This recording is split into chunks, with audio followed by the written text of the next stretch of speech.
realidad. Lo que está a punto de escuchar lo va a desafiar a ir más allá de sus límites. Va a sacudir su esquema de pensamiento. Va a provocar el deseo de cambiar. Transformación es un programa pensado para llevarlo a usted de lo que es a lo que podría ser.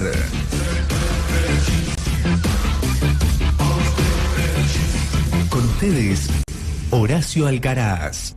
¿Qué tal? ¿Qué tal? ¿Cómo les va a todos ustedes? Qué bueno estar de nuevo conectados por medio de la radio para compartir una hora en este programa Transformación, compartir con todos ustedes la palabra de Dios. Y hoy en este programa, terminando una serie de 5 mensajes que estuve compartiendo en estas últimas semanas acerca de la pasión de Dios por la pureza de la iglesia, la pasión de Dios por la pureza.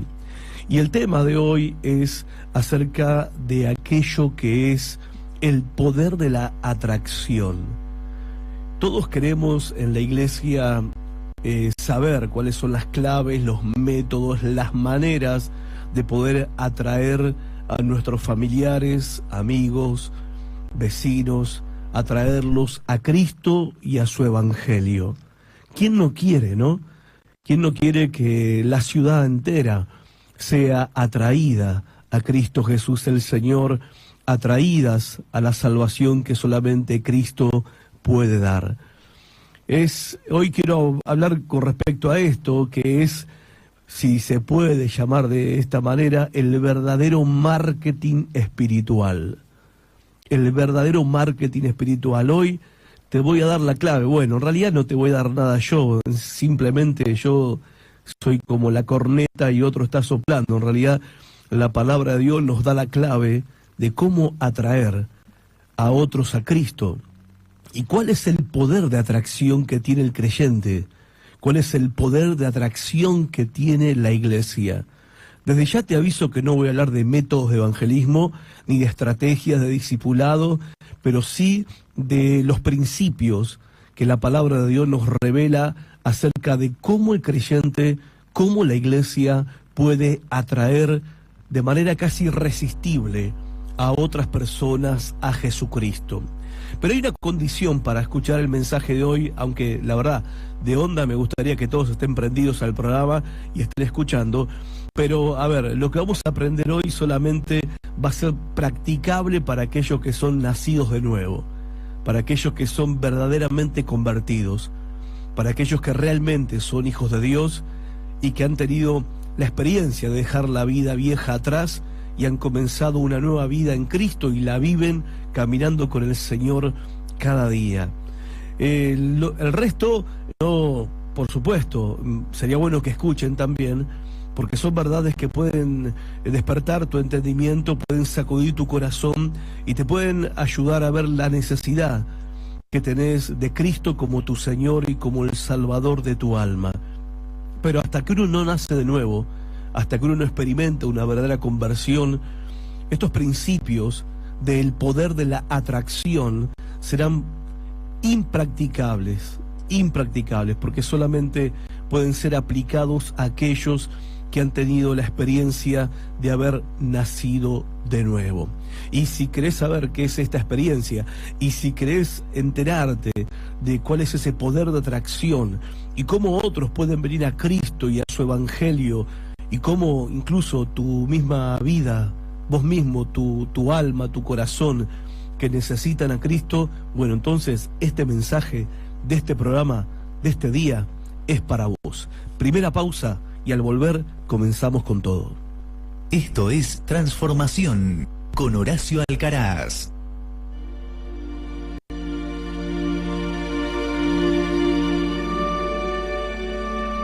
Llega el domingo. Empieza una nueva semana. Y necesito dirección, sabiduría y fortaleza para encarar los desafíos de la vida. No quiero una reunión entretenida, ni buena música, ni emociones pasajeras. Quiero una palabra de Dios para mi vida. Quiero oír lo que Dios tiene para decirme. verdad que transforma. La Casa de la Bendición, Nogoyá 1860. Este domingo 19 horas, ahí voy a estar.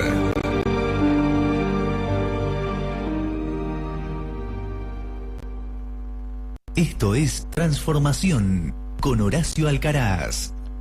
Lo que vemos hoy en día es que, a pesar de los avances tecnológicos, este mundo está entrando en aguas terriblemente oscuras y turbulentas.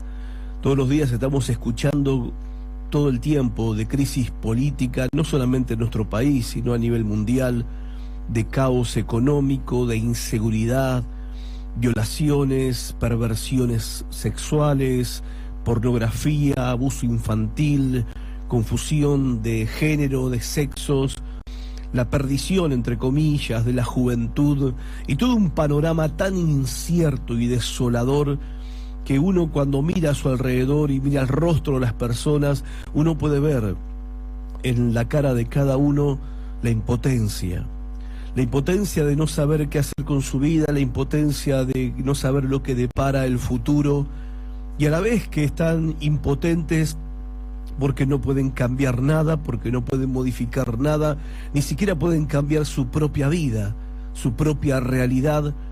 Al mismo tiempo se aferran a un mundo que está totalmente fuera de control y que tiene un futuro totalmente incierto. Uno puede ver, de verdad, en el rostro de las personas, cuando te subís a un colectivo, cuando caminas por la calle, cuando estás en el trabajo, en la escuela, el miedo, la confusión, la frustración, la incertidumbre. A veces eso se maquilla y se disfraza con una apariencia de falsa alegría que no es tal. Pero a mí me gusta mirar a veces a las personas cuando piensan que nadie las está mirando.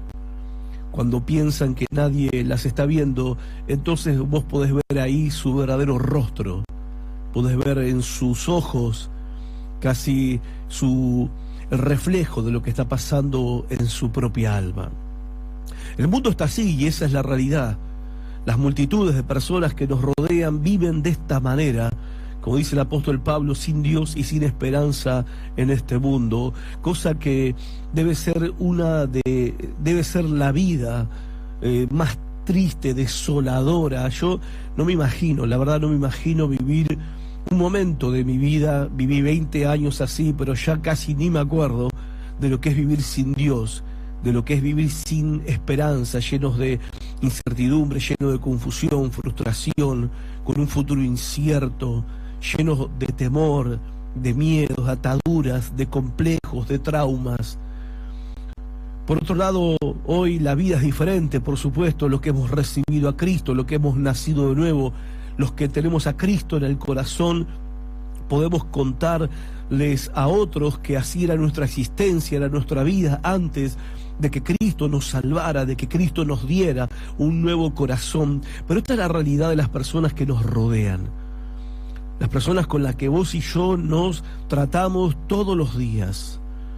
Ellos están en esa situación y están viviendo casi, ellos creen que esa es la vida y que eso es el mundo y que esa es la realidad. Pero por otro lado tenemos a los verdaderos cristianos, a los verdaderos creyentes en Cristo, que tienen sus vidas ancladas en Jesucristo, que están firmes, que están fuertes, sus ojos están fijos en la palabra de Dios, que para ellos, los verdaderos cristianos, la palabra de Dios es como un faro que alumbra en medio de la oscuridad que nos rodea, porque ciertamente nosotros también vivimos en medio de esta oscuridad, pero no estamos totalmente oscuras, porque lo que alumbra nuestro camino y lo que brilla en nuestro andar es la luz de la palabra de Dios. Y a medida que el creyente genuino y verdadero avanza hacia esa luz, Dios va cambiando sus vidas por el poder del Espíritu Santo. Y el mensaje que proclaman y la vida que viven hacen una marcada diferencia en medio de la cultura actual. Y eso se llama influencia. Esa es la verdadera influencia. el marcar una diferencia. Ahora, déjeme decirle algo, hay un concepto que se ha introducido desde algunos años a esta parte dentro de la iglesia, que es la contextualización. La contextualización. Usted dirá, pastor, por acá no ha venido, no sé de qué me está hablando. Bueno, quizás nosotros no lo entendamos como un concepto, ni entendamos quizás en profundidad el significado de la palabra, pero más o menos te lo voy a ilustrar o te lo voy a graficar. Es esa idea que dice que para ganar al mundo tenemos que parecernos al mundo. Tenemos que estar en contexto, no hay que parecer marcianos. Es la idea que está detrás de esa frase que dicen algunos, che, ¿vieron que los cristianos no somos aburridos? Es esa idea que está detrás de esa frase, de que tenemos que mostrarles al mundo de que somos como ellos, que no somos extraterrestres, que no somos marcianos, que no venimos de otro planeta, que somos personas iguales que ellos, que nos vestimos como ellos, que hablamos como ellos, que nos gusta la música como ellos, aunque la letra es cambiada, pero la verdad, ya afanamos todos los temas y las melodías a las bandas del mundo, pero le ponemos nuestra propia letra, porque así de corsarios somos, y que nos vean que somos iguales que todos, que no somos de otro planeta. Eso se llama contextualización. Y de esa manera, lamentablemente, la iglesia fue perdiendo el verdadero poder de la atracción. Porque déjame decirte una cosa, la gente del mundo ya tiene suficiente con lo que ellos conocen. Encima aparecemos nosotros y hacemos lo mismo, ¿te imaginas? Ellos dicen, al final estos tipos son igual que los demás, no hay nada de diferente, hablan igual, cantan igual, se visten igual, se manejan igual, mirá, sus familias son igual que las nuestras, en su economía se manejan igual que nosotros, ensartados en las deudas como nosotros, en el trabajo es un obrero más, como los demás, es un jefe más como los demás, es un ciudadano más como los demás, y nosotros decimos, wow, esa es la idea, era lo que queríamos transmitir, somos iguales, no somos marcianos, y ahí es donde nosotros perdimos el poder de la atracción sobre el mundo, el poder de la atracción sobre las personas que viven sin Dios, sin esperanza y en la completa desesperación, y lo que perdemos es el poder de la influencia. Si algo tenía la iglesia primitiva, la iglesia del primer siglo, era influencia sobre el sistema, era influencia sobre su sociedad, era influencia sobre su cultura. Y la influencia es sinónimo de liderazgo. ¿Saben de qué se hablaba en los tiempos de la iglesia primitiva? Vos leés el libro de los Hechos y no se hablaba otra cosa en la cultura, en la sociedad y en las comunidades de esa época. No se hablaba de política, el tema no era la política, el tema no era el deporte, el tema no era la economía, el tema no era lo que pasaba por televisión los domingos a la noche. No, el tema era el cristianismo. Ese era el tema en el primer siglo. En medio del imperio romano, de una cultura greco-romana totalmente desviada, pervertida, idólatra, pagana, totalmente apartada de Dios. Pero el comentario ¿cuál era? Che, estos cristianos, la doctrina, están llenando con su doctrina todo Jerusalén. Han venido acá, decían algunos, han venido a nuestra ciudad estos fulanos que trastornan el mundo. Y todos hablaban de ellos y muchos ni siquiera se animaban a juntarse con los creyentes porque pasaban cosas en la iglesia. Los hipócritas se morían en el culto. Los creyentes truchos, muerte súbita en la reunión, caían y no se levantaban. Gracias a Dios ahora se levantan, pero en esa época algunos caían, nunca se levantaban después. Y la gente los alababa grandemente. La gente de la comunidad los elogiaba, pero no los elogiaba porque ellos eran igual que los demás. Los elogiaban porque eran diferentes, porque vivían diferente, porque vivían en sus matrimonios diferentes, educaban a sus hijos diferentes, porque entre ellos, aunque algunos eran esclavos, otros eran libres, otros eran soldados, otros eran trabajadores, otros eran miembros del Senado, o algunos de la alta alcurnia, y otros eran meros servidores, pero cuando se reunían, todos eran hermanos. Y no había diferencia entre ellos. El esclavo sentado al lado del amo, abrazándose, cantando alabanzas al Señor, escuchando la misma palabra. Algo pasaba en la iglesia que era diferente. Se hacían las grandes fiestas populares, los carnavales, que no era otra cosa que la fiesta de la carne, y se encendían en grandes orgías y perversiones, pasando toda la noche en la borrachera y en la perversión. Y acá vemos un grupo de gente que no se prendía ninguna de esas. Vemos un grupo de gente llamados discípulos de Jesucristo que no andaban en ninguna de esas cosas, que ni siquiera hablaban entre ellos de esas cosas que hacían los demás, que vivían vidas rectas, santas, que vivían vidas justas, aunque eso les trajera persecución, aunque eso les trajera rechazo, aunque eso le causara que otros los maldijeran por esa clase de vida. Sin embargo, ellos influenciaron el sistema, influenciaron a sus comunidades, las pusieron patas para arriba. ¿Saben por qué? Porque eran diferentes. No se querían parecer, eran diferentes. Y como eran diferentes, los creyentes eran diferentes, la iglesia era diferente, entonces ellos eran una influencia.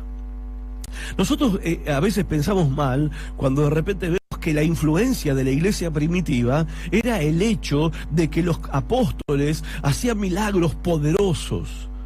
Entonces nos centramos en este tiempo, como en este tiempo hay una loca búsqueda del poder, entonces creemos que esa es la clave y que el poder es la clave.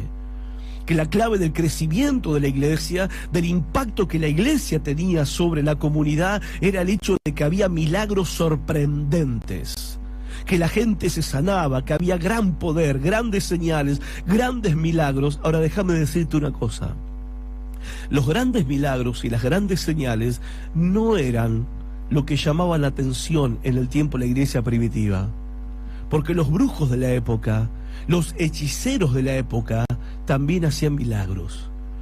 Los sacerdotes paganos también hacían milagros.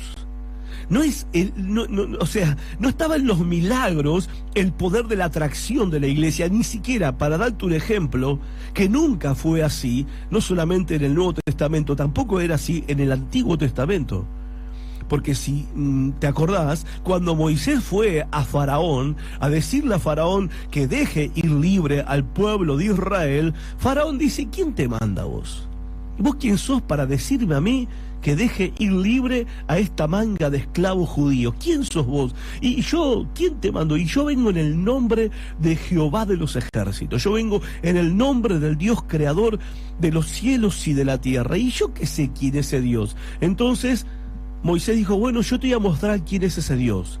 ¿Y qué hizo Moisés? Hizo milagros. Agarró Moisés, tiró la vara que tenía, se convirtió en serpiente.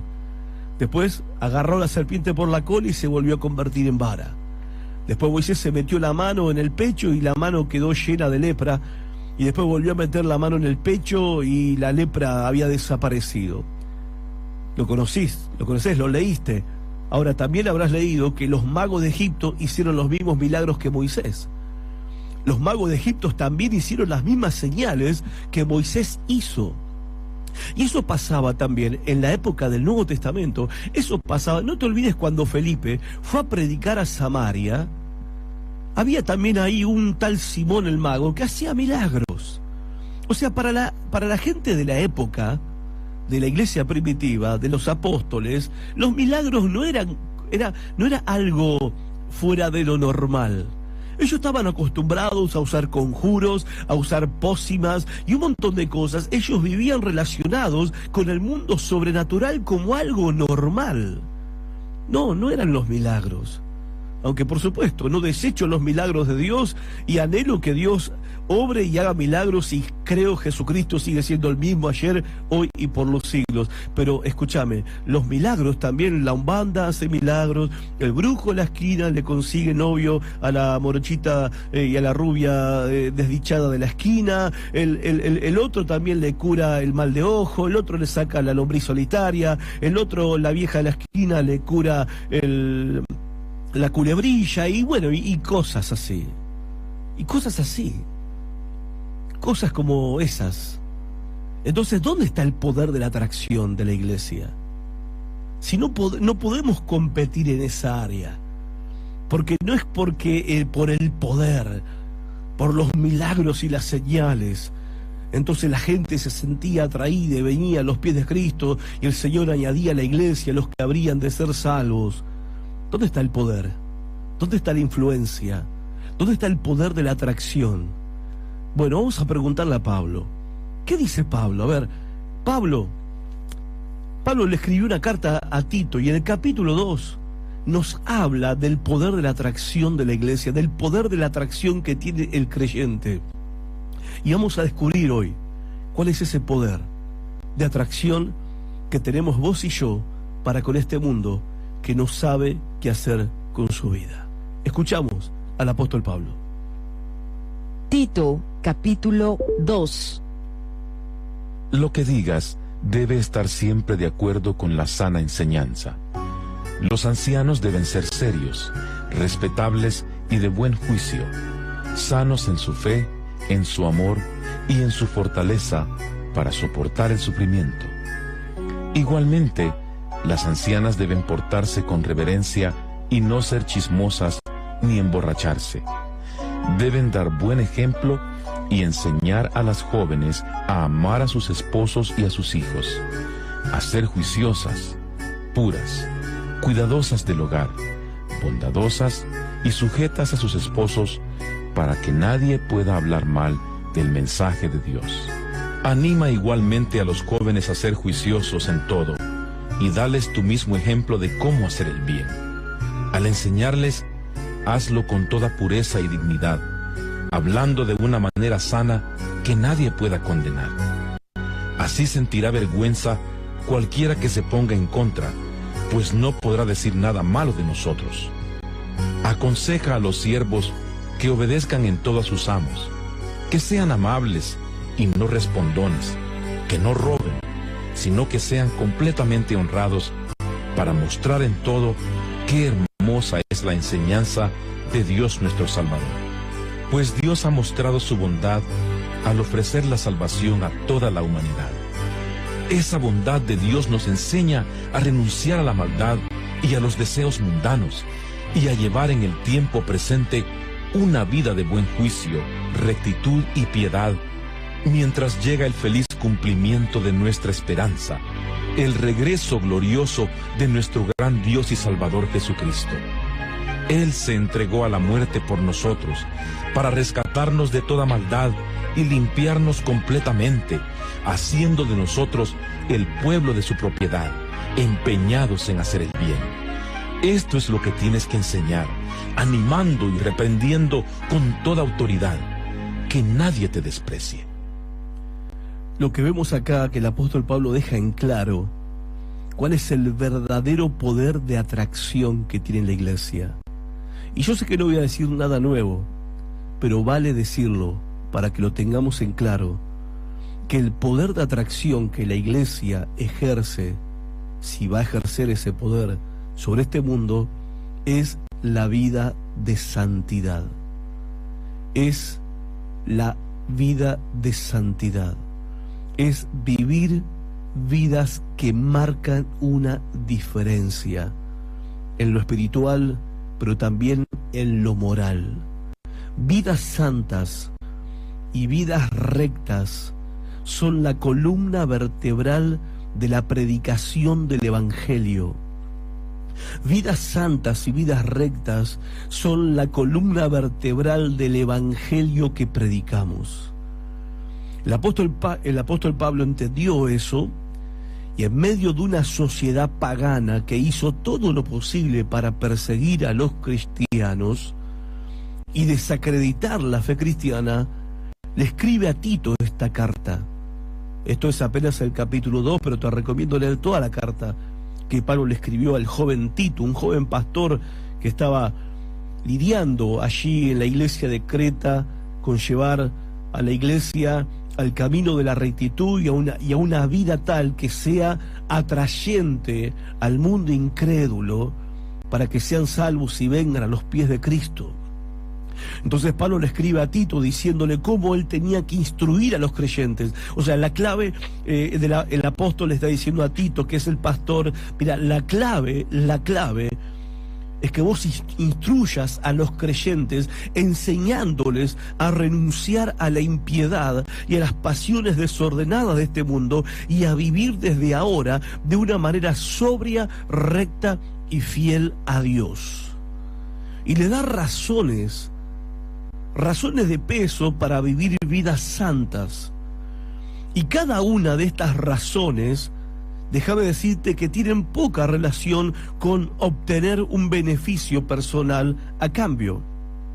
Aunque sí hay beneficios, por supuesto, porque en 1 Timoteo 6:6, el mismo apóstol Pablo le escribe al joven pastor Timoteo: es cierto que con la verdadera religión se obtienen grandes ganancias, pero solo si uno está satisfecho con lo que tiene.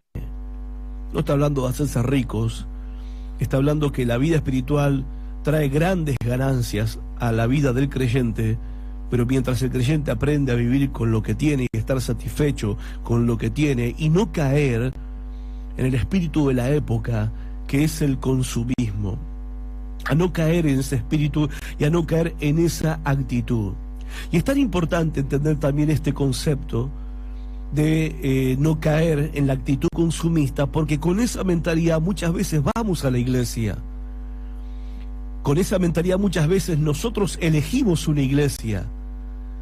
La mentalidad de el beneficio que yo puedo obtener de venir acá, de venir y ser parte de una congregación. Entonces vengo, llego por primera vez, me siento, miro, observo, escucho, a ver la música, a ver la gente, la cara de la gente, a ver la cara del que me recibió, a ver la cara del que está al lado mío, a ver el que está cantando, quién toca la guitarra, la batería, a ver qué tal el mensaje, a ver qué onda con el tema de la plata, a ver cómo está pintada, a ver si tiene ventilador, no tiene ventilador, si tiene aire, no tiene aire. Y bueno, después de hacer toda nuestra observación del lugar, si la gente nos cae macanuda, si el lugar parece cómodo, si la palabra, bueno, dentro de todo, todo bien, la música agradable, entonces sí, ok, me quedo, voy a ser parte, ok, me gusta, me agrada. Es la mentalidad que tenemos cuando vamos a comprar un celular, vamos a comprar un pantalón, vamos a comprar cualquier cosa que vamos a comprar. Vamos a comprar con esa mentalidad, bueno, voy a pagar algo, pero a ver si esto tiene un beneficio. O sea, no vamos a la iglesia, no nos congregamos, no nos hacemos parte de una congregación para ver en qué podemos ayudar, para ver en qué puedo ser útil. No vamos el domingo a la reunión para ver en qué puedo ser útil a otro, porque quizás el que está atrás mío está reventado, fundido, necesita una palabra de aliento, necesita un abrazo. No, voy a ver si alguien me ora. Voy a ver si alguien me abraza a mí, voy a ver si alguien me da una palabra a mí, a ver si hay una palabra del Señor para mi vida, a ver qué onda. Esa es la mentalidad consumista que tenemos en la iglesia. ¿Saben? Las personas van con esa mentalidad. No digo gente que está escuchando del otro lado, ¿no? A ver, con esa mentalidad de ver si me conviene acá. A ver el beneficio que yo puedo obtener, y no con esa mentalidad de ir a ver qué yo puedo aportar, en qué puedo servir, en qué puedo ser útil. Y eso, gente, marca una diferencia. Porque una cosa es ser un creyente sentado en una silla esperando a ver qué beneficio va a recibir, y otra cosa es un creyente que cada domingo, cada día que se reúne y se congrega, va a ver a quién puede ser útil. ¿Te imaginas si todos en la iglesia vamos con esa mentalidad? Si todos el domingo vamos con esa actitud a congregarnos, a ver en qué podemos ayudar, en qué podemos ser útiles, en qué puedo servir a otros. ¿Te das cuenta que ahí es donde se marca la diferencia? La diferencia que deberíamos marcar también en nuestra vida personal, en nuestro diario vivir, en el trabajo, en el hogar, en la escuela, en todas las áreas donde nos manejamos en nuestra vida. No vivimos a ver qué beneficio podemos obtener, no, vivimos a ver en qué podemos nosotros servir. Nosotros no podemos caer como cae la mayoría de los ciudadanos de este país, a ver qué me da este país. A veces la gente se queja y dice, a mí este país no me dio nada. No se supone que el país te tenga que dar nada.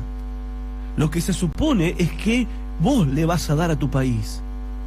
¿Qué le vas a dar vos a tu ciudad, a tu nación? ¿Qué le vas a dar vos a tu iglesia? ¿Qué le vas a dar vos a Cristo? ¿No? No, yo estaba pensando diferente. Yo estaba pensando a ver qué me daba Cristo a mí. No, es diferente. Es diferente, no es lo que Cristo me va a dar a mí. Cristo entregó su vida por mí y con Él me dio ya todas las cosas. Ahora es que voy a darle yo a Cristo. Esa es la cuestión. ¿Y te das cuenta cómo se va marcando una diferencia? Y hay razones de peso para que nosotros vivamos marcando la diferencia. Hay razones de peso para que nosotros vivamos vidas santas, vidas rectas, vidas justas, que las personas puedan notar en nosotros que somos diferentes. No nos queremos parecer. La iglesia no se quería parecer a los que no eran de la iglesia. La iglesia no se quería parecer a una ONG, a una asociación civil, al club del barrio, a una sociedad de fomento. La iglesia no se quería parecer a eso. La iglesia quería ser la iglesia discípulos de Jesucristo, caminando y viviendo en obediencia a los mandamientos de Cristo, aunque el mundo se le tirara encima, cosa que el mundo hizo. Cosa que el mundo hizo con furia, persiguiendo y maltratando a los creyentes donde los encontraba. Pero aún así, los creyentes mantuvieron su fidelidad a una vida recta, a una vida santa. Entonces, esa clase de vida empezó a golpear con tanta fuerza, con tanto poder el sistema. Empezó a golpear con tanta fuerza y con tanto poder la comunidad, la cultura, la sociedad en la que vivían, la filosofía de vida de ese tiempo. Empezó a recibir golpe tras golpe, sin parar, por una comunidad de personas que decían ser discípulos de Cristo, pero que vivían de una manera santa, de una manera recta, de una manera justa, apegados a la palabra de Dios. Y en definitiva, ¿de qué se trata todo esto? Se trata de que acá está el poder de la evangelización. Porque Pablo le escribe a Tito una carta que tiene que ver con los principios para que la iglesia sea poderosa en la evangelización. Y le da 3 razones de peso para vivir vidas santas y se transformen en una maquinaria, por así decirlo, de evangelización efectiva y poderosa, impactando la sociedad, golpeando la cultura, golpeando el sistema y haciendo que el sistema reaccione. Hoy el sistema nos abraza. Hoy el sistema nos quiere. Hoy el sistema se quieren sacar fotos con nosotros. En la iglesia primitiva, el sistema los perseguía, porque la vida que ellos vivían denunciaba lo apartado que ellos estaban de Dios. Pausa, y en el próximo bloque, 3 razones de peso para vivir vidas santas. Santidad, el poder de la atracción. Esto es Transformación con Horacio Alcaraz.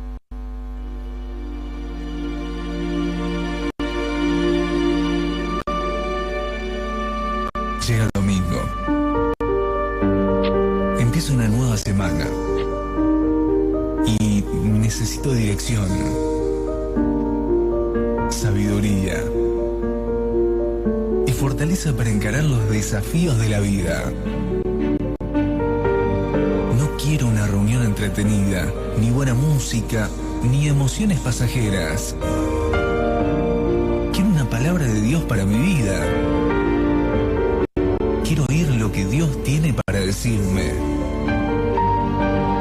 Quiero la verdad que transforma. La Casa de la Bendición, Nogoyá 1860. Este domingo 19 horas. Ahí voy a estar.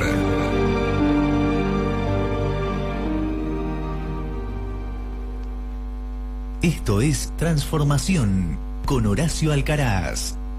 La primera razón de peso para vivir vidas santas, que es el poder de la atracción de la iglesia, es para que la palabra de Dios no sea blasfemada. Tito capítulo 2, versículo 5. Es la primera razón de peso. ¿Por qué vivir vidas santas, vidas rectas? ¿Por qué marcar la diferencia? Para que la palabra de Dios no sea blasfemada. ¿Qué significa blasfemada? Significa deshonrada.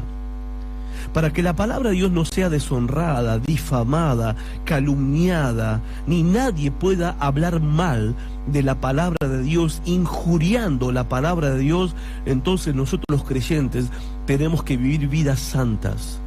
Porque si no vivimos vidas santas, entonces el mundo que nos rodea, las multitudes que nos rodean, las personas que nos rodean, van a deshonrar, difamar, calumniar, hablar mal, injuriar de la palabra de Dios. Y nosotros no podemos ser el motivo para dar lugar a que los no creyentes se burlen, ignoren o rechacen la palabra de Dios. Pero esta es la verdad. La forma en que vivimos va a afectar directamente cómo ellos van a reaccionar a la palabra de Dios. ¿Escuchaste? La forma en que vivís va a afectar directamente la manera en cómo las personas van a reaccionar la palabra de Dios. ¿Sabes por qué? Porque la gente no te juzga por tu teología. Para ellos somos igual que los mormones, los testigos de Jehová y todo clase de sectas que andan por ahí. Para ellos somos uno más como los demás. ¿Por qué? Porque ellos no nos juzgan por nuestra teología. La gente que te ve, que te mira, te juzga por tu conducta, no por lo que crees, ni lo que predicas, sino por lo que vivís. Tu familia no te juzga por el hecho de que el domingo vas a la iglesia. Tu familia te juzga por la manera en que vivís de lunes a sábados. La gente que te conoce no te juzga por tu doctrina o porque lees la Biblia o haces oración a la hora de comer. No, esa gente te juzga por tu manera de vivir, por tu estilo de vida, por tu conducta, por tus actitudes. Y en los ojos de la gente que te rodea, la validez de la Biblia está determinada por cómo te afecta a vos. Porque ellos te están mirando, y si ellos ven que la Biblia que vos lees no te afecta, no te cambia, entonces para ellos la conclusión es esta: la Biblia no sirve para nada. ¿Te das cuenta? Cuando nosotros leemos la Biblia, estudiamos la Biblia, escuchamos predicaciones de la Biblia y eso no nos afecta, no nos cambia y seguimos siendo las mismas personas, la conclusión que la gente saca es que la Biblia es una porquería, es un libro más. Como el Corán, como el no sé qué, el Talmud y no sé qué otro libro sagrado, el horóscopo chino. ¿Me explico? Si ellos ven que nuestras vidas están siendo realmente transformadas por la palabra de Dios y que nosotros somos distintos a los demás, distintos al mundo, entonces ellos sí podrían llegar a la conclusión de que la Biblia es verdadera y que cambia la vida. Por eso, la iglesia no tiene que olvidar esto y lo tiene que tener bien en claro. La credibilidad del Evangelio está ligada íntimamente a la vida de integridad y santidad de aquellos que predicamos el Evangelio. Si nosotros, los que predicamos el Evangelio y los que testificamos de Jesucristo, nuestras vidas no han sido y no son transformadas y cambiadas, el Evangelio pierde credibilidad, por más que yo le esté diciendo la verdad. Esa frase que usamos nosotros es, bueno, pero el Señor confirma su palabra. Es una buena excusa y es un buen escape para no vivir vidas santas. ¿Qué palabra va a confirmar el Señor si la gente ve que esas palabras no nos cambian a nosotros?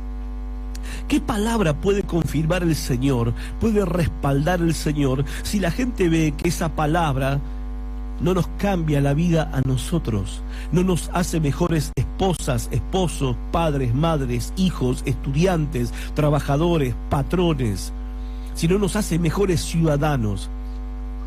¿Dónde está la credibilidad del Evangelio si los que viven, o mejor dicho, los que dicen vivir o predicar el Evangelio, sus vidas son igual que las de cualquier vecino? ¿Dónde está entonces la credibilidad del Evangelio? Por eso, si hay algo que es tan devastador y demoledor para para la credibilidad del Evangelio es cuando algún predicador conocido o líderes espirituales afamados son descubiertos en algún pecado grave o inmoralidad.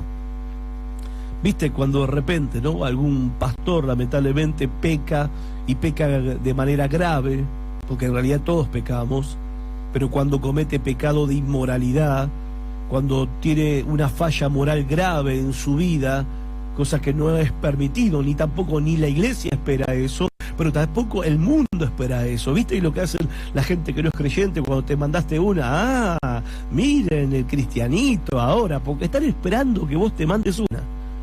Están esperando. ¿Cómo? Ahora, imagínate, si a la iglesia le afecta, si a la iglesia le golpea el hecho de que un líder espiritual, sea un pastor, un diácono, un líder, quien sea, un ministro, evangelista, apóstol, querubín, profeta, quien sea, de repente cae en un grave pecado de inmoralidad, ¿cómo crees que eso, si afecta a la iglesia, cómo crees que eso va a afectar a los que no son creyentes? Cuando de repente ven tal hipocresía, ¿qué hacen? Se ríen, blasfeman de la palabra de Dios. Y cuando los líderes espirituales, los predicadores, caemos en estas faltas graves de inmoralidad, arruinamos cualquier oportunidad que tenemos para decirle a las personas que el poder de Dios es real para transformar vidas, porque nosotros borramos con el codo lo que escribimos con la mano. Y el impacto de aquellos que llevamos el nombre de Jesucristo se ve totalmente afectado. Y déjame decirte, los que llevamos el nombre de Cristo en nuestras vidas, nuestro impacto es vital. Primero, para la credibilidad de la fe. Segundo, para la eficacia de nuestro testimonio personal. Y tercero, es vital para la predicación del Evangelio. Estas tres cosas, en definitiva, son las que están en juego por la forma en que vivimos. No es juguete, es algo serio. Estas tres cosas están en juego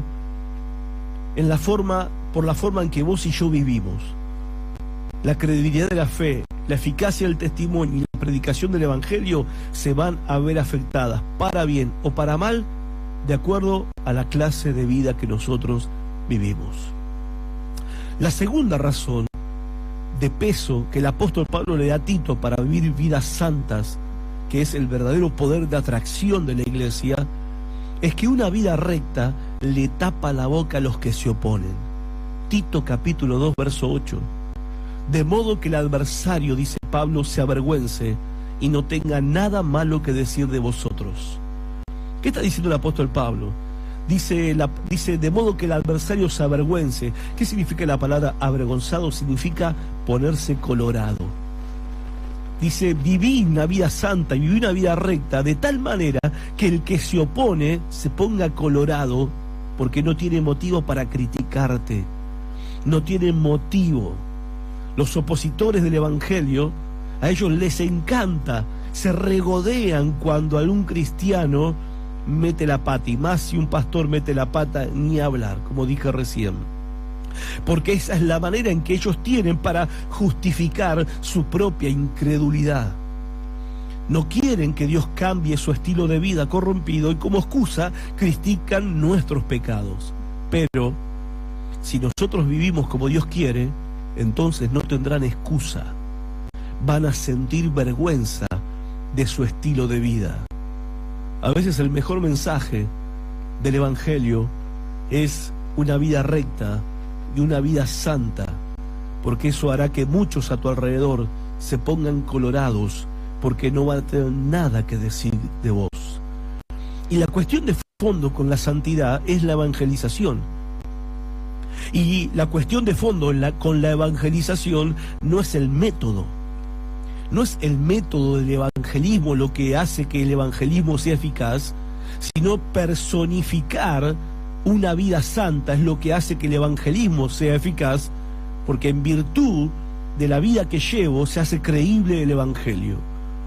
La virtud, la piedad, la pureza de vida hacen que nuestra fe y nuestra prédica sean creíbles. Si no, no hay manera, gente, No hay manera de que el Evangelio sea creíble si no vivimos una vida virtuosa, piadosa y pura. No hay manera. El apóstol Pedro entendió esto, entendió la forma en que los creyentes tienen impacto sobre un mundo que no tiene a Cristo. En 1 Pedro capítulo 2 versículo 11 dice Pedro: estimados hermanos, ustedes son como extranjeros y refugiados en esta sociedad. Por eso les ruego que luchen para no complacer aquellos deseos humanos que van en contra de su nueva vida. Ustedes viven rodeados de gente que no cree y tal vez ellos digan que ustedes hacen mal. Sin embargo, si ustedes viven una vida honesta, ellos verán el bien que ustedes hacen y alabarán a Dios el día que Él venga a juzgar a todos. ¿Te das cuenta lo imperativo, lo importante y lo urgente que es que nosotros, los cristianos, los creyentes, los discípulos de Cristo, vivamos una vida santa? Que nos examinen. No deberíamos tener ningún miedo, ningún temor. Sí, que nos examinen. Que nuestros vecinos nos examinen. Que nuestros familiares nos examinen. Que nuestros compañeros de trabajo nos miren nuestra vida con una lupa si quieren. Si los compañeros de la escuela quieren ponerme patas para arriba y ver si hay algo en mí, que me examinen. Quizás me van a criticar al principio, pero si nuestra conducta es intachable, entonces no solamente no tendrán nada que decir, sino que podrán ser atraídos a la palabra de Dios que nosotros creemos y puede que terminen siendo salvos.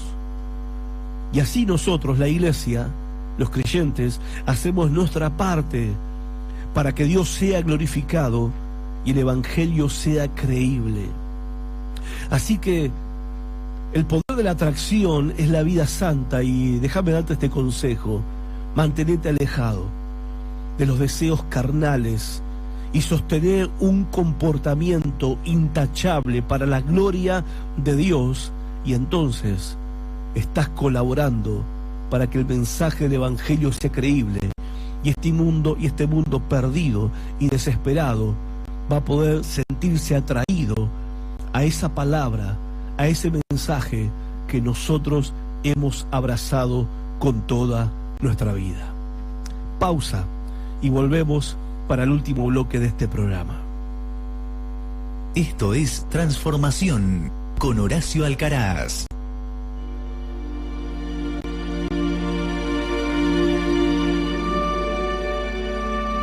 Llega el domingo.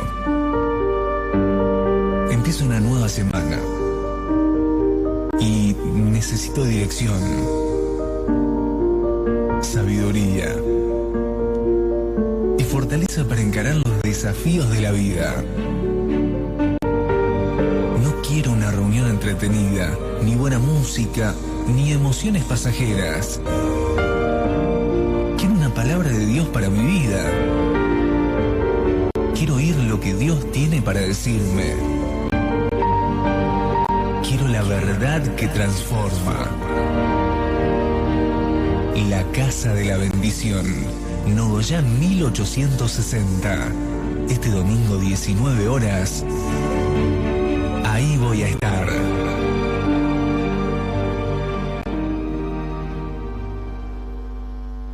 Esto es Transformación con Horacio Alcaraz. Y la tercera razón de peso por la que Pablo le dice a Timoteo que instruya a los creyentes a vivir vidas santas es que una vida santa hace atractivo el Evangelio. Tito capítulo 2 versículo 10 dice el apóstol Pablo: enseñales a los ancianos, a las ancianas, a las mujeres, a los casados, a las casadas, a los jóvenes, solteros, a las solteras, siendo por supuesto vos ejemplo en todo, que vivan de una manera recta, piadosa, virtuosa, santa. ¿Para qué? Para que en todo adornen la doctrina de Dios nuestro Salvador. Mira, ¿no parece demasiado maravilloso que nuestro estilo de vida puede adornar la doctrina de Dios? la doctrina del Evangelio, ya ella es hermosa, ya ella es bella. No hay como el Evangelio, no hay como la palabra de nuestro Dios y la doctrina de Dios nuestro Salvador. Pero ¿no es maravilloso, impresionante, que nuestro estilo de vida puede adornar la doctrina del Señor? La palabra adornar significa hacer algo hermoso. Y esa palabra adornar en el texto original es una palabra semejante a la que se usa para maquillaje. ¿Vieron cuando las mujeres se maquillan? Bueno, hoy hay algunos que no se maquillan también, pero no vamos a hablar de ese tema. Pero cuando una mujer se maquilla, es para realzar su belleza, ¿no?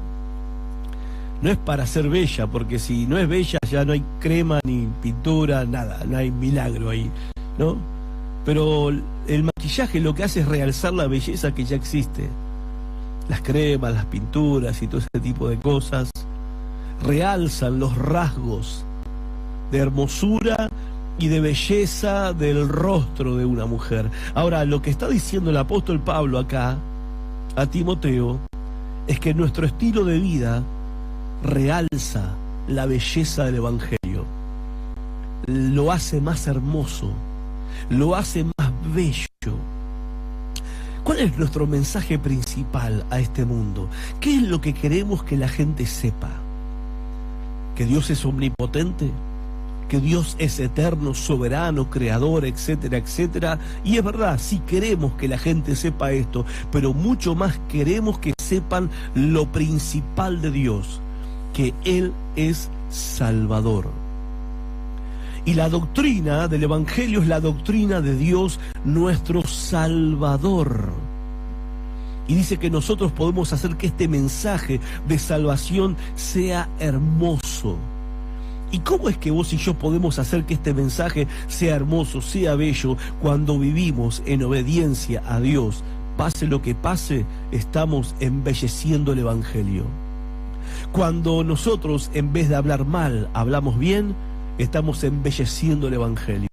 Cuando somos sinceros y no hipócritas, estamos embelleciendo el Evangelio. Cuando somos perdonadores y no rencorosos, estamos haciendo hermoso el Evangelio. Cuando somos honestos y no truchos, estamos embelleciendo el Evangelio. Cuando no explotamos en arranques de ira, sino que somos pacientes y mansos, estamos embelleciendo el Evangelio.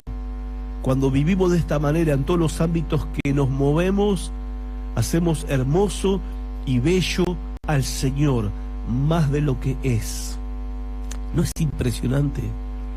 Y es, hermanos, amigos, es el gran llamado que tenemos. Ese es el gran llamado que tenemos, hacer de la salvación lo más atractivo.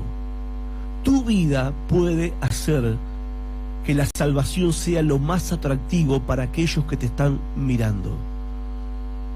Y fallaremos en hacerlo a menos que nosotros demostremos que hemos sido, en la práctica, librados del pecado. Porque, gente querida, reprender el pecado en los demás sin que nosotros tengamos un estilo de vida que acompañe, esa es la mayor hipocresía. Pero las vidas que se caracterizan por la pureza, el poder, la virtud, la piedad, la alegría, el gozo, la paz, reflejan la belleza y el poder de un Dios salvador. Y cuando hacemos hermosa esta salvación, estamos haciendo que Dios sea atractivo a los que no lo conocen, y ahí está el poder de la atracción de la iglesia. Ese es el verdadero poder de atracción de la iglesia. Porque en última instancia, para convencer a alguien que Dios puede salvar, necesito mostrarle a alguien que Él salvó.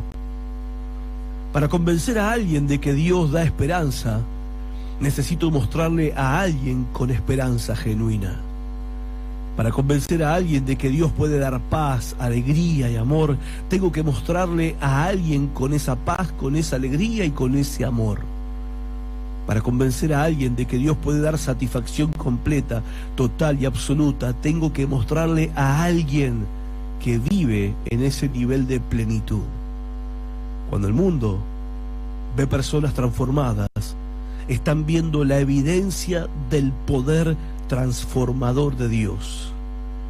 Y acá lo que está en juego, querida gente, porque tu vida y mi vida cuenta, tu estilo de vida, mi estilo de vida cuenta, y lo que está en juego es el destino eterno de almas perdidas, porque el asunto central de la evangelización es no los métodos, sino una vida santa. Una iglesia poderosa, por supuesto que tiene una estrategia, pero no basa su efectividad en una estrategia evangelística, se basa en la virtud, la piedad, la pureza y la santidad de su gente.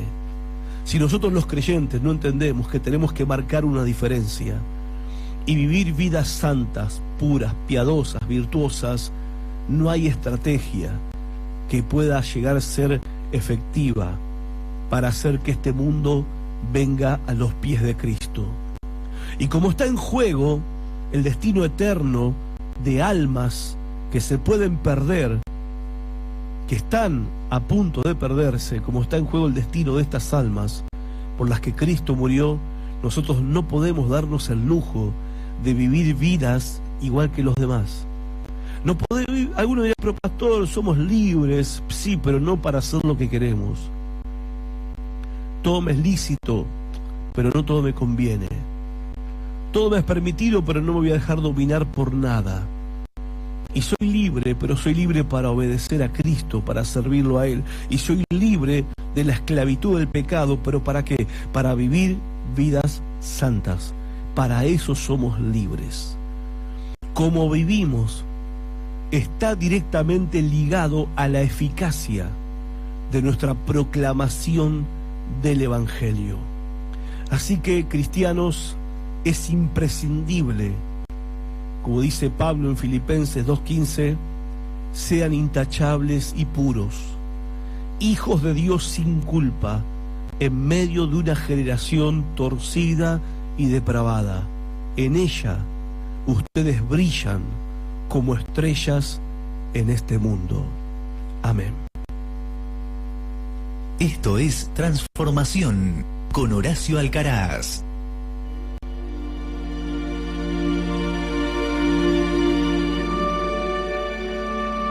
Llega el domingo. Empieza una nueva semana. Y necesito dirección, sabiduría y fortaleza para encarar los desafíos de la vida.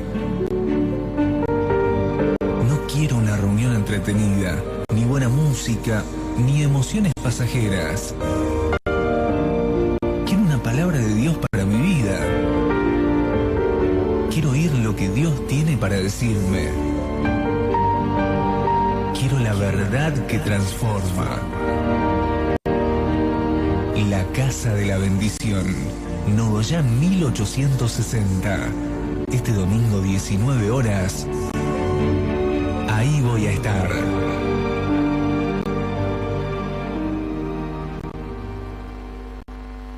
Esto es Transformación con Horacio Alcaraz.